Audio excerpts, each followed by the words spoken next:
Yeah, next. Sorry. So Osmond's Animal Rescue was established in 2021, and Shafina actually started it all by herself. She's the shy one. She doesn't actually want to stand here. She's very nervous about talking in front of her, so she throws me in the deep end, and I've got to talk to you guys, which is okay. I don't mind. So our aim is to teach you guys. There are so many people who do not understand what animal rescue is about. It's not just you see an animal, you take them off the street, you find them a home. It's a long process. It doesn't always be like snap your fingers and we're done. So we have to take them in. If they're injured, they will need medical care.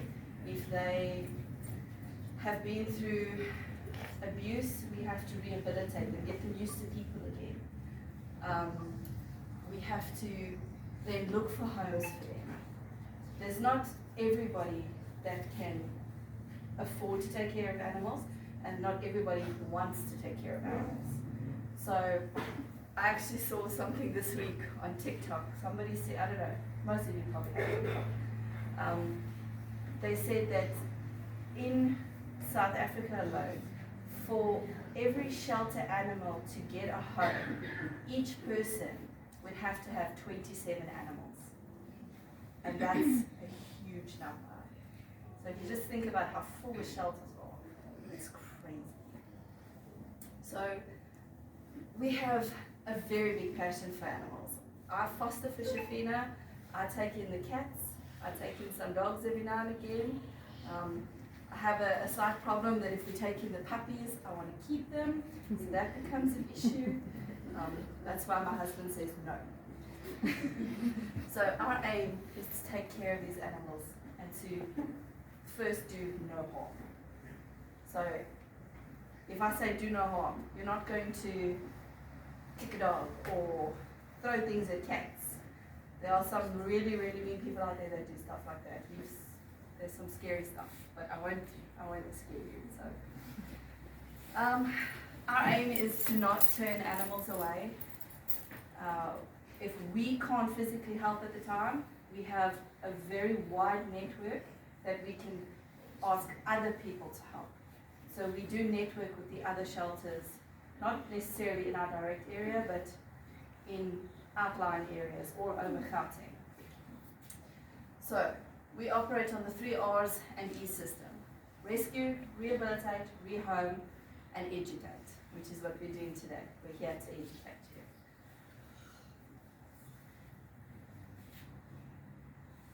So let me introduce you to the team a bit.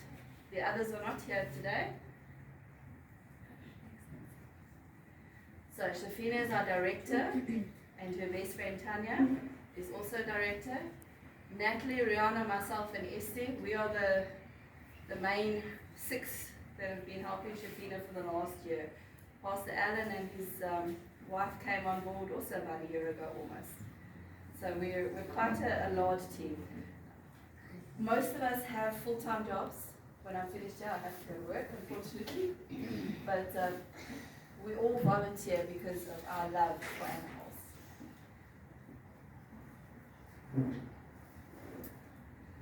So I'm just going to read this to you because it's easier than trying to remember it. The World Organization for Animals' Health work on the welfare of animals include the 5 freedoms. This was developed in 1965. The 5 freedoms describe society's expectations for the conditions animals should experience when under human control. So they have the freedom from hunger and malnutrition and thirst, freedom from fear and distress, freedom from heat stress or physical discomfort, freedom from pain, injury, and disease, and freedom to express normal patterns of behavior. These are all 5, these 5 things are very important when we have to take care of animals. We use these to sort of figure out if there's something wrong.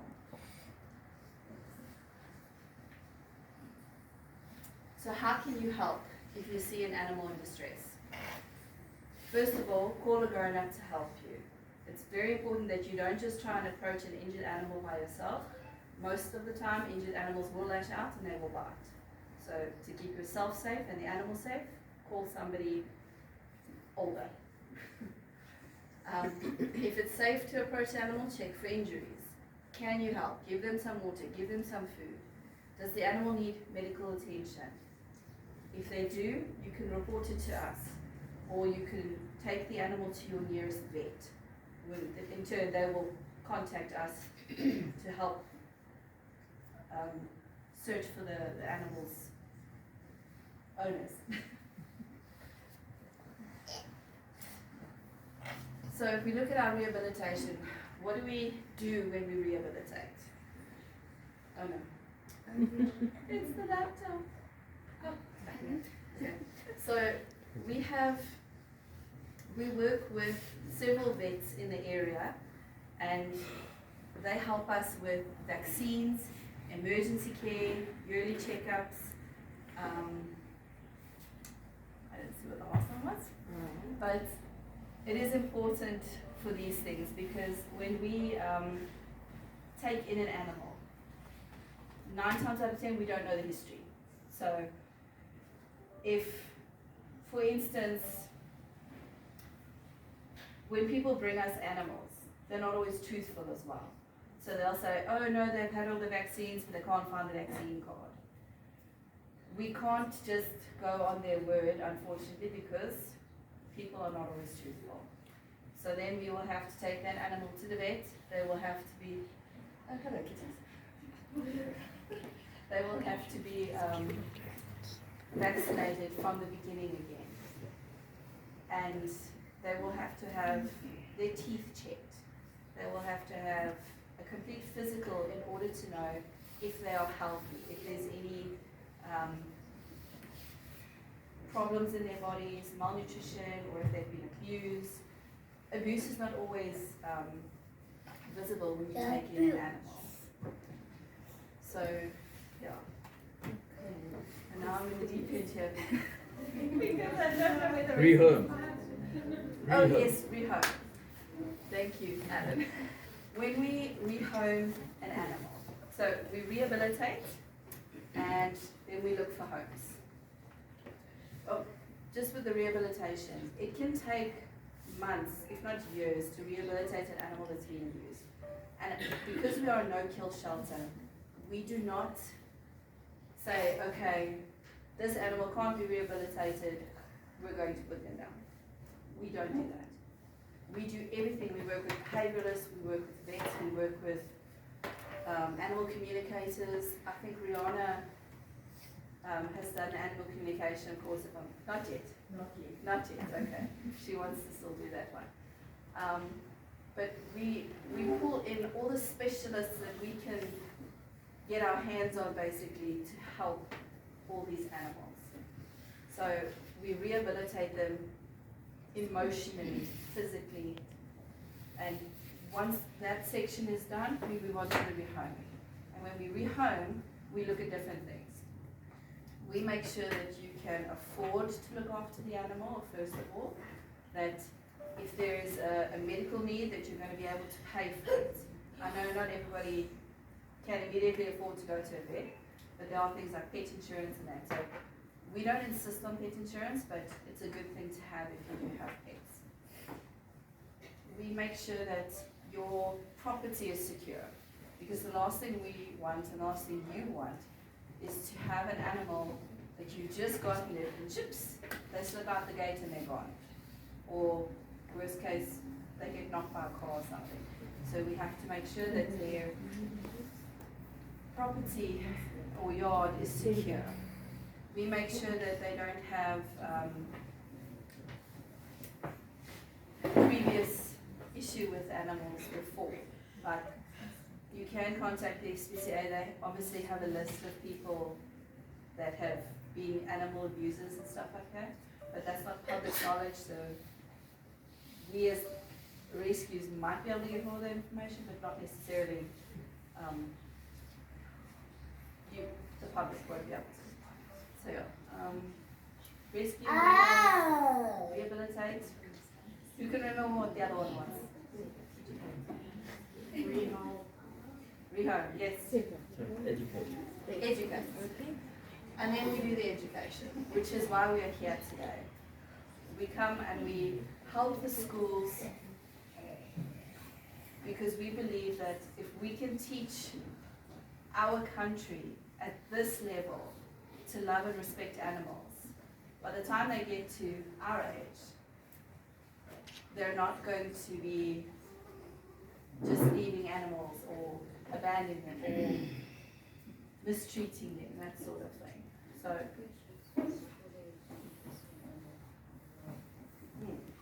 that's a good one. What would you guys do if you saw an animal on the road? You're going to call us? Yay! And when I feed them at 1 o'clock, can you tell me when do I have to feed them again? Exactly, 5 a.m. And in the winter, I can tell you that. But it is not. Not only do I have to feed them, I have to stimulate them. Simba was given to me by a friend. She bought this doggy as a puppy for her daughter, and her daughter didn't like the puppy, so she gave the puppy to me. And as Simba grew a little bit older, he started walking very funny. And then I seen that his legs were not, the back legs were very weak, and I took him to the doctor, and the doctor said, no, his disc, that the spine is actually not good, and he needs an operation, and or otherwise we have to let him go. And I said, no, I'm not going to let my doggy go. I will fight for my doggy. And he went for a big operation, a very expensive operation, and he started walking again. But the doctors didn't guarantee that he's going to get better. And I got a wheelchair and everything for Simba, and Simba surprised me. He just started walking up the stairs, but he started hopping with 2 legs. He taught himself that how to walk again. Might not, you can have a look at Simba. He walks funny on the back leg, do you see? And if he runs, he actually hops. So he taught himself that how to walk again in his own way. So dogs, we don't give up on the animals, okay? We love these animals. They suffer a lot in community, and we're there to take care of them and love them and teach the kids and the parents and everybody to be kind and be compassionate towards animals, okay? So if you see a doggy on the street that's running, and phone us and tell us, there's a doggy here, so we can quickly come out before the doggy is hit by a car, so we can find the owners, and if there's no owners, then we obviously take it to a vet and we see if it's got a little chip to see if it's anybody's doggy, and if not, we will take it to our shelter and look after it, okay? Because doggies and cats are in danger all the time. And if you want a doggy or a kitty, call us and you can adopt from us as well, okay?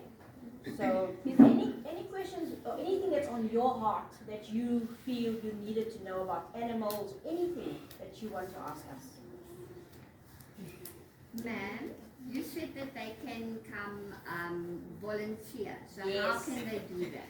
So, How do they become a volunteer? okay, so it's very, very simple. You just contact us, and you come there on a Saturday morning, and you come and spend time with the doggies and the kitties, and you can come and do that every weekend if you want to. We have markets, we have functions at the shelter, so you're always welcome to help out there and feed the doggies and the kitties. You can just speak to me directly. Ask the men to get hold of us, and you speak to your parents and you ask them to contact me, and then I'll explain the whole process, okay? Because I really need help at the shelter. My doggies love visitors, okay? The next market will be the Christmas market, Shafina. Yes, we're having a fundraising Christmas market on the 30th of November, and it's a fundraising market so that we can raise funds to buy food for the dogs and the cats, and to keep them healthy and happy all the time. It's not easy because we only depend on public support, okay? We only depend on people to help us. We have approximately, say 27 dogs at the shelter, and then I've got 5 other doggies somewhere else that I take care of, and I've got another 2 doggies at another organization also to feed. So they all must eat every day. So 1 20-kilo bag of food, of dog food, will only last us 1 day. So we need lots of food for cats and for dogs. And if your parents are throwing away things in the backyard or fencing or poles, just say, no mom, phone Osmond Animal Rescue, they will come and fetch it, because we're building a shelter. We want to build more cages to help these doggies and these kitties as well, okay? So call us, alright?